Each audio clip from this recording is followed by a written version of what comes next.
Everyone, good morning সকল বন্ধুদেরকে জানাই। তো অনেক দিনের পর নতুন আরও একটি ভিডিও নিয়ে চলে এসেছি। আর ভিডিওটা ভাবলাম আজকেরাই তোমাদের সাথে আমি শেয়ার করব, কারণ যত শেয়ার করার কথা ভাবি তত শরীরটা এত অলসতা লাগে যে পিছিয়ে যাই। আজ নয় থাক, বিকেলে নয় কালকের করব, কি রাতের দিকে এডিট করব, এরকম করেই পিছিয়ে যাই। তো তার জন্য আজকের বসেছি যে না, আজকের এডিট করে তোমাদের সাথে আপলোড দিয়ে তারপরে আমি বাদবাকি কাজে হাত লাগাবো। তো সেই মতন দেখো আমি এডিট করা শুরু করে দিয়েছি। আর তোমরা যারা আমার চ্যানেলে নতুন তারা প্লিজ চ্যানেলটিকে সাবস্ক্রাইব করো, পাশে থেকো, সাপোর্ট করো, অনেক ভালোবাসা দিতে থাকো যেমন দিচ্ছ। অনেকের মনে অনেক রকম প্রশ্ন, আমি সত্যি প্রশ্নের উত্তর দিতে পারছি না, এবং তোমাদের সাথে যে কিছু ভিডিও শেয়ার করব তোমাদের হেল্প হবে, সেই ভিডিওগুলোও আমি তোমাদের সাথে শেয়ার করতে পারছি না। তো তার জন্য দেখো সরি তো চাইবো। আর এদিকে দেখো সকাল হয়ে গেছে আর বিছানা গাঁথা তুলে দিয়েছি, তারপরে ঘরটাকে একটু ঝাঁটিয়ে নেব। মানে পুরো ঘরটাই নয়, যেটুকু জায়গায় আমরা থাকি। আর পেছন সাইড দেখলে তোমরা তো অবাক হবে, কারণ পুরো ঘরটা যে আমাদের যে পুরো ঘরটা যে ছাদ পড়লে যেমন বাঁশের খুঁটি দাঁড় করানো থাকে, তো সেম টু সেম বাঁশের খুঁটি দাঁড় করানো আছে। ওগুলো ঝাঁটানোর কোনো প্রয়োজন নেই। যেখানে আমরা থাকি, খাই, ঘুমোই, সেইটুকু জায়গায় পরিষ্কার থাকলে হলো। তো তারপরে দেখো ঘর ঝাঁটাতে ঝাঁটাতে বড় মা ডাকতে আমি ভাবলাম হয়তো কিছু বলবে। তো যখন বেরিয়ে দেখলাম না, এই পুচকোকে এনেছে। এই পুচকি এতটাই কিউট যে আমার কোলে আসলে কেন যে এত হাসে আমি নিজেও খুঁজে পাই না, প্রচণ্ড পরিমাণে হাসে। তাই ওকে আমি নাম দিয়েছি গোপাল। তো দেখো খুব কিউট, আর বলতে নেই তবুও আমি বলছি, মনে হয় যেন ওকে রেখে দেই আমাদের বাড়িতে, এরকমটাই। আসলে কি বলো তো, আজ বলতে নয়, আমার অনেক ছোটোবেলা থেকে, আমার সত্যি বলতে আমি নিজেও ছোট ছিলাম যখন, আমার এত বাচ্চাদের এত পছন্দ হতো, এত ভালো লাগতো যে আমার নিজের দাদা জ্যাঠার বাড়ির আমার নিজের জেঠুর বাড়ির ছেলের মেয়েকেও আমি নিয়ে চলে আসতাম আমার বাড়িতে, তার ছেলের ছেলেকেও নিয়ে চলে আসতাম আমার বাড়িতে। এতটাই ভালো লাগতো। তো দেখো ওকে নিয়ে আমি আমার ঘরটাকে একটু ঝাঁটিয়ে ফেললাম, যেটুকু বাকি ছিল ঝাঁটাতে। তো ওইটা ঝাঁটানোর পরে ওকে দিতে গেলাম, কারণ বড় মা ডাকছিল যে বাড়ি যাব, ওকে নিয়ে যাব, তুই দিয়ে যা বলতে আমি ওইখানে দিতে গেছিলাম, কিন্তু ও একদমে যাচ্ছিল না, কেন জানি না। তবুও আমি ওকে দিয়ে চলে এসেছি। আর আসার পথে মা বলল থালা বাসনগুলো ধোয়া হয়ে গেছে, তুই নিয়ে যা। তাই জন্য আমি থালা বাসনগুলো ঘাট থেকে নিয়ে আসলাম। এবারে তোমাদের সাথে বলবো সেই কথা যেটা তোমরা অনেকেই কমেন্ট করো, আমার কমেন্ট বক্সে নয়, তোমরা অনেকেই আমার সামনে এবং আমার পাড়া প্রতিবেশীরা ভিডিও দেখো যারা যারা, তারাই কমেন্ট করো আর পাড়ায় যেটা বলে পরচর্চা যেটা করো। তো তোমাদের বলি, আমি যে জামা কাপড় পরে ভিডিও করি না, সেগুলো নিয়ে অন্তত চর্চা করো না। কারণটা কি বলো তো, আমি তো এতটাও বড় লোক নই যে তোমাদের মতন মাসে মাসে জামা কাপড় কিনবো।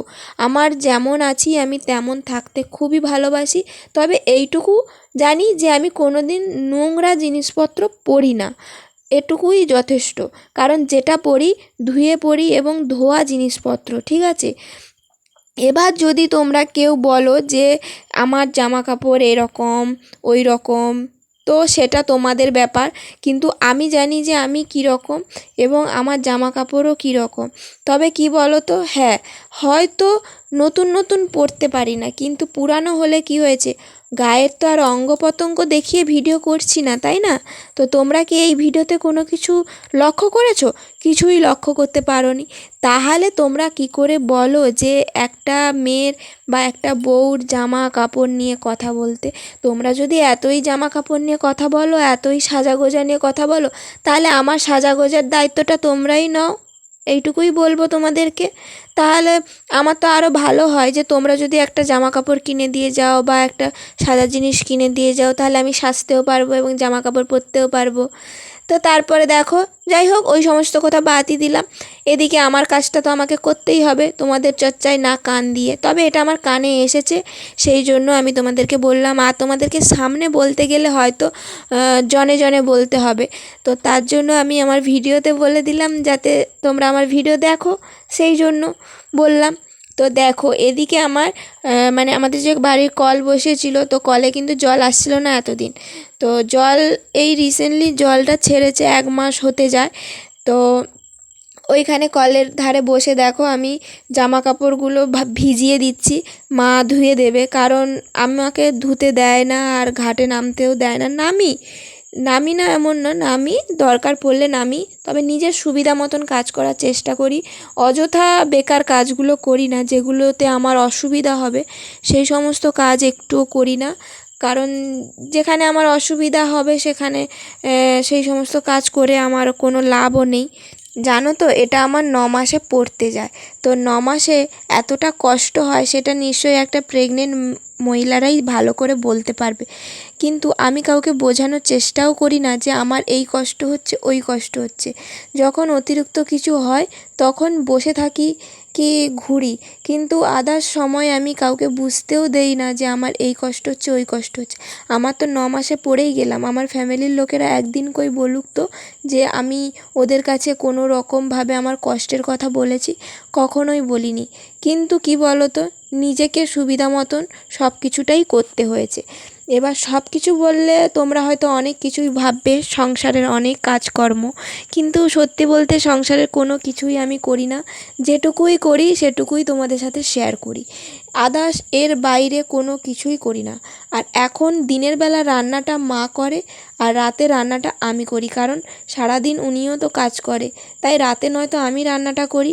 তো সেই হিসেবে দেখো, মুখ টুক ধুয়ে কাজকর্ম গুছিয়ে ঘরদর ঝাঁট দিয়ে বসে গেছি টুকু কিছু খেতে, কারণ আমি না খেলে আমার বেবিটাও খেতে পারবে না। তো তার জন্য ওর কথা ভেবে আমাকে কিছু খেতে হবে। এদিকে খাওয়া দাওয়া কমপ্লিট করার পরে দেখো মাছ কাটতে বসে গেছি, কারণ মা গেছে খিচুড়ি আনতে।